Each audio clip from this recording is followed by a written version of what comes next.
गौरी के लिए यह सुबह आम नहीं थी। जैसे ही सूरज की पहली किरणें आकाश में फैलीं, गौरी ने पूरे घर को नवमी की पूजा के लिए तैयार करना शुरू कर दिया। वह एक एक कर सभी को जगाने लगी, पूजा के लिए सजा संवार कर बुलाने लगी। उसकी आंखों में इस शुभ दिन को लेकर एक अलग ही चमक थी। उसे इस बात का बिल्कुल भी आभास नहीं था कि उसके आसपास जो हो रहा था वह साधारण नहीं था। वह जिस घर को अपने प्रेम और श्रद्धा से सजाने में लगी थी, वहीं एक बड़ा रहस्य उसकी हर सांस के इर्द गिर्द घूम रहा था। वह जिसे अपनी माँ वीणा समझ रही थी, असल में वह वीणा नहीं थी, बल्कि वीणा की परछाई थी। असली वीणा को तो कामिनी ने अपने परछाई लोक में बंदी बना लिया था। कामिनी, जो कभी इस कहानी से गायब हो गई थी, अब एक नए और कहीं अधिक खतरनाक रूप में वापस आ गई थी। उसकी मंशा साफ थी, अपने बेटे विहान और दावंशराज को परछाई लोक में वापस ले जाना। कामिनी जानती थी कि उसके पास समय सीमित था और नवमी के शुभ मुहूर्त का खत्म होना इस योजना का मुख्य केंद्र था। जैसे जैसे समय आगे बढ़ रहा था, कामिनी का प्रभाव घर के वातावरण पर बढ़ता जा रहा था। घर में एक अदृश्य भय का वातावरण बनता जा रहा था, जिसे गौरी जैसे पवित्र और निष्कलंक आत्मा भी पूरी तरह नहीं समझ पा रही थी। दूसरी ओर विहान था, जो अपने भीतर एक भीषण द्वंद्व से जूझ रहा था। एक और उसका इंसानी रूप गौरी के प्रति प्रेम और सच्चाई प्रकट करना चाहता था, वहीं दूसरी ओर दावंशराज के रूप में उस पर उसके खून का प्रभाव बढ़ता जा रहा था। कामिनी के लौटने और परछाई लोक के प्रभाव ने विहान के भीतर के दानवीय स्वभाव को उत्तेजित कर दिया था। वह एक निर्णायक मोड़ पर आ चुका था। उसे गौरी के सामने अपनी सच्चाई रखनी थी, लेकिन ठीक उसी समय उसके भीतर का अंधेरा उस पर हावी हो गया। जिस क्षण विहान ने गौरी के सामने अपनी असलियत उजागर करने के लिए कदम बढ़ाया, उसी क्षण उसके भीतर का राक्षसी स्वभाव जाग उठा। सच्चाई बताने की जगह उसने गौरी पर हमला कर दिया, अपनी दावंशी ताकत का प्रदर्शन करते हुए। उसके वार में घृणा नहीं थी, बल्कि एक अजीब सी लाचारी थी, जैसे वह खुद भी नहीं जानता कि वह क्या कर रहा है। गौरी, जो अब तक उसकी मासूमियत और प्रेम को समझती आई थी, अचानक से इस भयावह हमले के सामने आकर स्तब्ध रह गई। लेकिन विहान इस बात से पूरी तरह अनजान था कि वह जिस पर अपनी दावंशी ताकत दिखा रहा है, वह कोई साधारण लड़की नहीं है, बल्कि स्वयं रिवांशी है। वह शक्ति जिसका जन्म ही डायनों के वंश को समाप्त करने के लिए हुआ है। गौरी के भीतर की अदृश्य शक्ति धीरे धीरे जागने लगी थी, हालांकि वह खुद भी इस सच्चाई से अभी तक अनभिज्ञ थी। उसे केवल इतना महसूस हुआ कि विहान के वार को सहते हुए भी उसके भीतर कहीं एक जबरदस्त ऊर्जा उठ रही थी, एक ऐसी शक्ति जो उसे हर बार संभालने की ताकत दे रही थी। विहान के हमले तेज हो रहे थे, उसका चेहरा बदलता जा रहा था, उसकी आंखों में एक परछाई का रंग उतर आया था।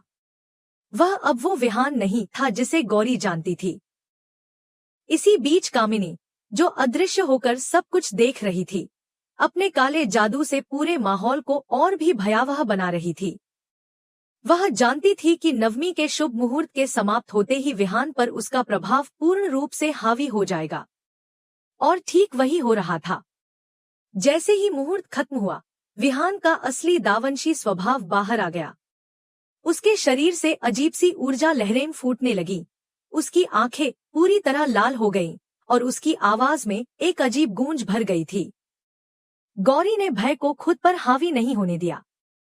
वह डरी जरूर थी, लेकिन भीतर कहीं उसे इस रहस्य का आभास हो चुका था कि अब समय आ गया है जब उसे अपनी सच्ची शक्ति को पहचानना होगा। विहान के लगातार हो रहे हमलों से लड़ते हुए वह अपने अंदर उठ रही उस ऊर्जा को महसूस करने लगी थी जो शायद अब तक कहीं सोई हुई थी। उसे याद आया कि दादी माँ ने उसे हमेशा कहा था कि उसके जन्म के साथ एक विशेष उद्देश्य जुड़ा है, एक ऐसा उद्देश्य जो इस संसार से अंधकार को मिटाने के लिए उसे चुनकर भेजा गया है। गौरी की आंखों में अब डर की जगह एक दृढ़ निश्चय आ गया था। उसने अपने भीतर उठ रही ऊर्जा को समेटा और पहली बार अपनी पूरी ताकत से विहान के एक हमले का मुकाबला किया। उसकी हथेली से एक प्रकाश निकला, जिसने विहान के अंधकारमय स्वरूप को कुछ क्षणों के लिए रोक दिया। विहान चौंक गया। उसकी आंखों में एक पल के लिए पुराने विहान की झलक दिखाई दी, मानो उस प्रकाश ने उसके भीतर छुपे उस इंसानी भाव को छू लिया हो जो अब तक दफन हो चुका था। लेकिन कामिनी ने इसे भी भांप लिया। उसने और अधिक ताकत लगाई, अपनी परछाई को मजबूत किया और विहान के दावंशी रूप को पूरी तरह बाहर लाने के लिए हर संभव प्रयास करने लगी। कमरे में हवाएं तेज हो गई, खिड़कियां जोर से भड़कने लगी और पूरे घर में एक भयानक कंपन फैल गया। घर के बाकी सदस्य भी इस अजीबोगरीब माहौल को महसूस करने लगे थे, लेकिन कामिनी की परछाई ने उन्हें एक भ्रम में डाल दिया था कि सब कुछ सामान्य है। गौरी अब समझ चुकी थी कि यह केवल विहान की लड़ाई नहीं है, यह उसकी भी परीक्षा है। उसे न केवल अपने प्रेम को बचाना है बल्कि उस उद्देश्य को भी पूरा करना है जिसके लिए उसे इस संसार में भेजा गया था। उसने पूरी ताकत से विहान के सामने खड़ी होकर उसकी आंखों में देखा, जैसे अपनी आत्मा से उसे पुकार रही हो।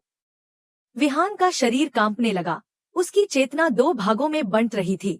एक और वह अंधकार का सेवक बनकर कामिनी की योजना पूरी करने वाला था और दूसरी ओर उसकी आत्मा अब भी गौरी के प्यार के स्पर्श को महसूस कर रही थी। क्या गौरी इस अंधकार से विहान को बाहर निकाल पाएगी? क्या वह अपने भीतर की रिवांशी शक्ति को पूरी तरह पहचान कर उसे नियंत्रित कर पाएगी? या फिर कामिनी का यह परछाई जाल दोनों को हमेशा के लिए अपने कब्जे में कर लेगा? कहानी एक ऐसे मोड़ पर आ गई थी जहां हर पल महत्वपूर्ण था और जहां हर निर्णय एक नई दिशा तय कर सकता था। विहान अब पूरी तरह दावंशराज के प्रभाव में आ चुका था। उसके शरीर में बहता दावंश का खून जाग उठा था और उसी के असर में वह अपनी असली पहचान गौरी के सामने उजागर करने के लिए मजबूर हो गया था। विहान के मन में अब अपने और गौरी के बीच के रिश्ते का कोई अर्थ नहीं रह गया था। उसके भीतर केवल एक ही भावना थी, अपनी शक्ति का प्रदर्शन करना और अपनी असलियत दिखाना। वह गौरी को पहचानने में पूरी तरह असफल रहा और उसकी मासूमियत, उसका प्रेम, सब कुछ उसके लिए बेमानी हो चुका था। उसने बिना किसी झिझक के गौरी पर अपने शक्ति का प्रयोग किया, इस भ्रम में कि वह उसे अपने सामने झुका देगा। लेकिन विहान नहीं जानता था कि जिस पर वह अपनी दावंशी ताकतें आजमा रहा था, वह साधारण मानव नहीं थी।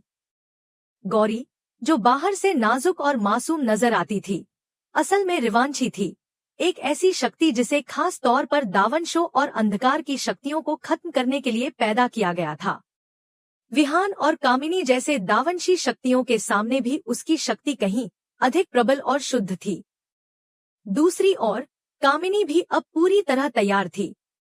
उसने वर्षों तक परछाई लोक में रहकर अपने काले जादू को इतना प्रबल कर लिया था कि आज वह अकेले ही एक महायुद्ध छेड़ सकती थी। उसने अपने सारे मंत्र, अपनी सारी शक्ति केवल एक ही उद्देश्य के लिए अर्जित की थी, अपने बेटे विहान की रक्षा और अपने अस्तित्व को बनाए रखने के लिए। अब कामिनी ने खुद को पूरी तरह तैयार कर लिया था और वह लौट आई थी इस दुनिया में गौरी को खत्म करने के लिए। गौरी के लिए यह लड़ाई आसान नहीं होने वाली थी। उसे अब न केवल विहान की बदलती फितरत का सामना करना था, बल्कि कामिनी के उस तांडव से भी जूझना था जो जल्द ही पूरे घर को अपनी चपेट में लेने वाला था। विहान के हमले लगातार तेज होते जा रहे थे, उसकी आवाज भारी और भयावह होती जा रही थी और उसकी आंखों में चमकती लाल रंग की रोशनी इस बात का प्रमाण थी कि वह अब पूरी तरह दावंशराज में बदल चुका था। कामिनी ने घर में कदम रखते ही अपना तांडव शुरू कर दिया। हवा का बहाव तेज हो गया था, खिड़कियां कांपने लगी थी और दीवारों पर बनी परछाइयों ने जैसे अपना अलग ही जीवन पा लिया था। घर के सदस्य जो अब तक कुछ समझ नहीं पा रहे थे, धीरे धीरे इस अजीब माहौल को महसूस करने लगे थे। कामिनी की परछाई ने सबको अपने वश में कर लिया था, जिससे वे सब एक भ्रम की स्थिति में जी रहे थे और असली खतरे को पहचान नहीं पा रहे थे। गौरी अब एक कठिन स्थिति में थी। एक और उसे विहान से लड़ना था, जो अब केवल एक प्रेमी नहीं बल्कि एक प्रचंड दावंश बन चुका था, और दूसरी ओर उसे कामिनी की बढ़ती शक्तियों का भी सामना करना था। विहान के भीतर कहीं न कहीं अभी भी एक छोटी सी इंसानी भावना बची थी, लेकिन कामिनी अपने काले जादू से उसे धीरे धीरे खत्म कर रही थी। वहीं एक और बड़ा मोड़ आने वाला था। बहुत जल्द विहान को पता चलने वाला था कि उसकी माँ वीना, जिसे वह अब तक सुरक्षित समझ रहा था, असल में परछाई लोक में कैद है। उसे यह सच्चाई झकझोर कर रख देगी। अब सवाल यह था कि क्या विहान परछाई लोक में वापस जाकर अपनी माँ को बचाएगा या फिर गौरी, जो अब अपनी रिवांशी शक्तियों को पहचान चुकी थी, खुद वीणा को बचाकर इस पूरे जाल को खत्म कर देगी। यह सवाल भी उठा कि अगर विहान अपने माँ के लिए परछाई लोक में जाता है तो क्या वह वापस वही विहान बनकर लौटेगा जिसे गौरी जानती थी, या फिर वह हमेशा के लिए दावंशराज बनकर अंधकार में खो जाएगा। और क्या गौरी के प्रेम और उसकी रिवांशी शक्ति मिलकर विहान को उसके भीतर के राक्षसी प्रभाव से आजाद करा पाएंगी। कामिनी अपने हर वार में और ज्यादा उग्र होती जा रही थी। उसकी आंखों में सिर्फ एक ही लक्ष्य था, गौरी का अंत। उसने घर के वातावरण को ऐसा बना दिया था कि वहां सांस लेना भी मुश्किल हो गया था। उसके तांडव में घर के हर कोने से अजीब अजीब आवाजें आने लगी थी, जैसे हर दीवार, हर दरवाजा उसकी शक्ति का गवाह बन रहा हो। लेकिन गौरी अब डरने वाली नहीं थी। उसके भीतर अब वह ऊर्जा सक्रिय हो चुकी थी जो उसे अजय बनाती थी। उसने तय कर लिया था कि चाहे कितनी भी बड़ी ताकत सामने क्यों न हो, वह न तो झुकेगी और न ही पीछे हटेगी। उसकी आंखों में अब भय नहीं, बल्कि एक जलती हुई ज्वाला थी जो साफ कह रही थी कि वह न केवल अपने प्रेम को बचाएगी, बल्कि कामिनी जैसे अंधकार के प्रतीकों को भी हमेशा के लिए खत्म कर देगी। अब जल्द ही एक और धमाकेदार मोड़ आने वाला था। गौरी और कामिनी के बीच की इस टकराहट में असली युद्ध शुरू होने वाला था। वहीं विहान के सामने भी अब दो रास्ते थे, या तो वह अपनी माँ वीणा को बचाने के लिए परछाई लोक में प्रवेश करे और खुद को फिर से इंसान साबित करे, या फिर अंधकार में डूबकर कामिनी का दावंशराज बन जाए। यह देखना बेहद दिलचस्प होगा कि गौरी किस तरह से न केवल अपने प्यार को बल्कि पूरे घर को इस काले तूफान से बचाती है। और क्या विहान समय रहते अपने भीतर की मानवता को पहचान पाएगा, या फिर हमेशा के लिए अंधकार में खो जाएगा।